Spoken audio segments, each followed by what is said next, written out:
Hello everyone, welcome to my channel. Please subscribe and keep watching more details.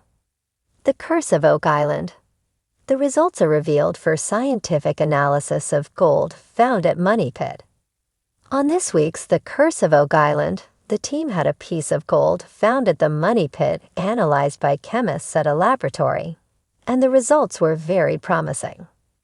Last night's episode was difficult to watch in some places as, much to the team's frustration, Nova Scotia's Department of Communities, Culture and Heritage ordered them to shut down operations in the swamp area. Follow the link to read about that situation. However, there were also many positives to last night's show, and one of those centered around a small piece of metal. The metal piece in question was found a week ago at a depth of approximately 90 feet in the D2 borehole in the Money Pit area. The guys put it into their new XRF machine, which suggested it contained some gold. This obviously caused great excitement and led to the team wanting to find out more.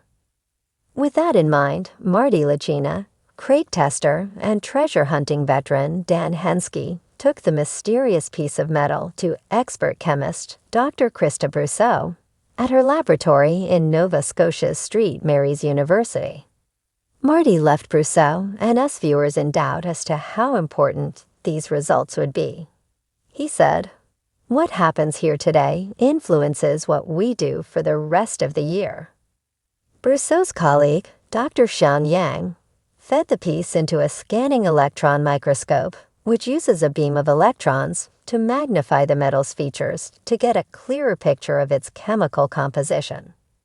The first bit of news revealed an absence of manganese in the iron, which dated the piece to before the 1840s. Yang then upped the tension by identifying some pyrite, aka fool's gold.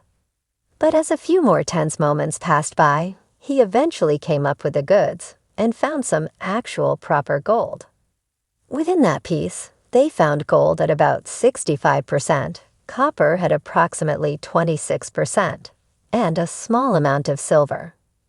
Brousseau explained that it was likely what's known as rose gold, which was often used to create rose-colored jewelry, particularly in 19th century Russia. However, the practice dates back to the Middle Ages. Later in the episode, an excited Marty reported these findings to his brother, Rick, and the rest of the team, and he had another theory about the gold. He had been examining the chemical composition of Tumbaca gold and found that it was also similar to their piece.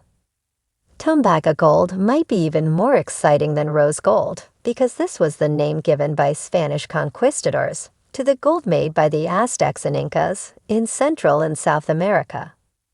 One Oak Island theory has long speculated that the conquistadors may have buried treasure plundered from the indigenous peoples and buried it on the island.